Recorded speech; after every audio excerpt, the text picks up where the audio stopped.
Okay, so this is stage one of building complete. So we have got the tree just before the zip line. Over there, that is the rope bridge slash climb up tree.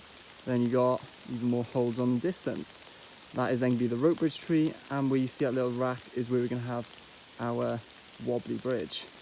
So stage one is quite literally just making the ladders up the tree, and the video probably cannot point it out, but I'll try anyway.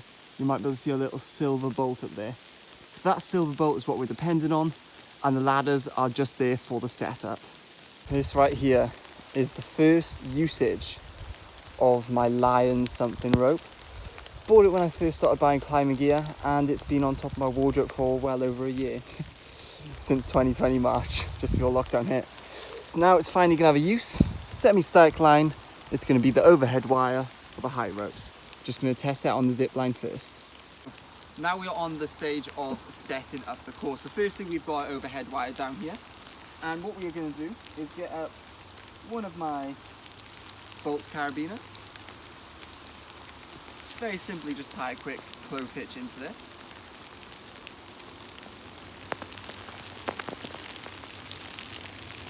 Because clove hitches are the knots we're going to be using for the course, as they are adjustable, because otherwise we'd have to guess the length as we're going up the trees. So, through. And now I'm just going to climb this ladder here, place that at the top, and then we're going to do the same on the other tree there.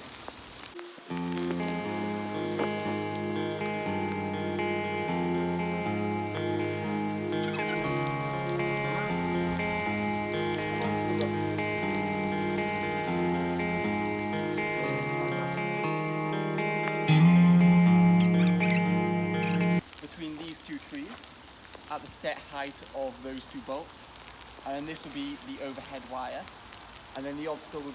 Okay, so we got just another clove hitch here, doing the exact same again, but this time we're going to be adjusting it, so we're going to use our safety system just here.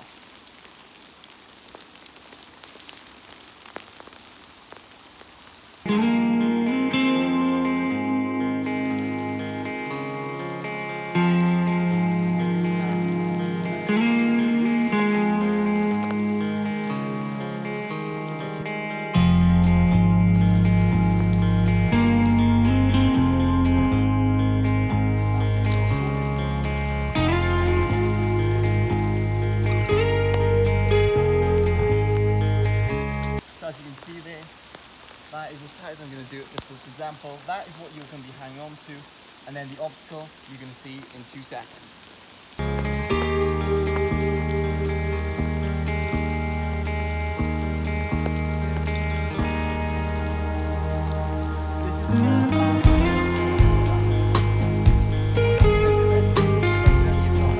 Okay, so this time we have got our rope net obstacle.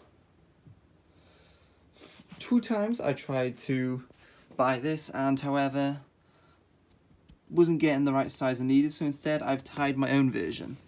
So the official way to do this was with a crown knot when I YouTube tutorialed it.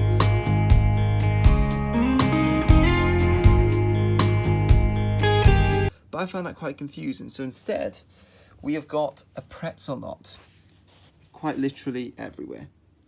So I tied half the length of this rope in pretzel knots and basically made it to the right length, which is there to back.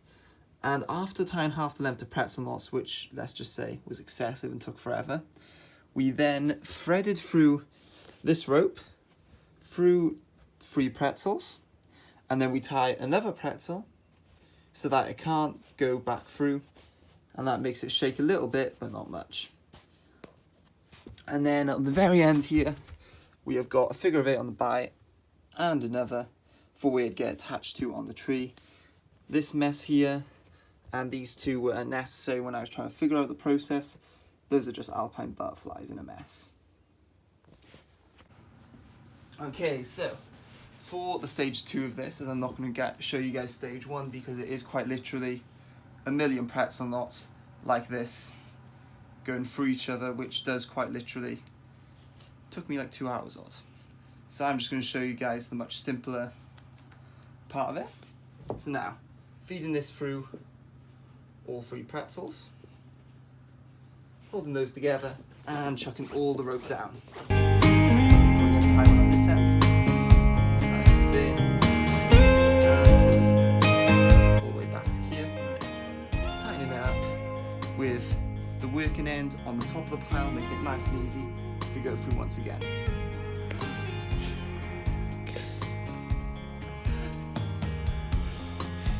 Stop. Okay, so look away. Okay, play. Okay, so the THR.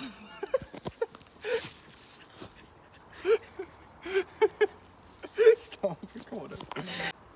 So then, THR1 is finally complete, and right behind you, THR1 standing for temporary high ropes number 1. If we just stand on over there, my lovely camera lady. And Thanks. here is our first obstacle.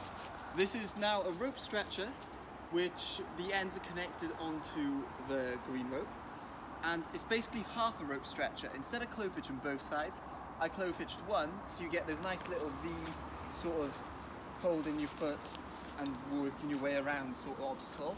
And then the orange rope there is to stop it from going up because it doesn't secure it as well. All safety is linked to the overhead wire, which can, as it's horizontal, it can only take 715 kilograms / kn. Not kn, 715 kn, about 7 kn. The reason being is that, think of climbing rope like a bin bag. It's designed for vertical stretch, not horizontal, so it is 10 times weaker when it is horizontal. So like, say for example, if you pulled a bin bag up when you got a heavy load, it doesn't tend to rip, whereas if you pulled it to the side, it would rip in seconds. Then, we got our next obstacle. From the pallets in my father's garage, I used the larger bits to make a nice little wobbly bridge, as you can see. The whole concept of this obstacle is swinging them side to side to reach to the next one. That obstacle isn't completely done, but this is just a picture of it for now, where it's roughly set up. Then we've got the most challenging obstacle of the course, which is our lovely little bits of blue rope there. Ignore the green sling. That there is the first ever bit of rope bridging I've ever done, and it's an extremely difficult obstacle, yet great fun. And finally, it's a bit of a mess at the minute.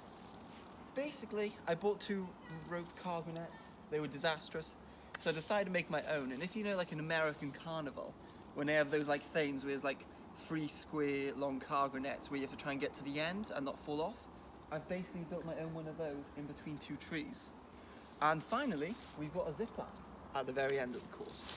The camera probably will not pick up on it because it doesn't like white. It is. So yeah, this is temporary high ropes number 1, and yeah, kept me busy for a month and time to test it out.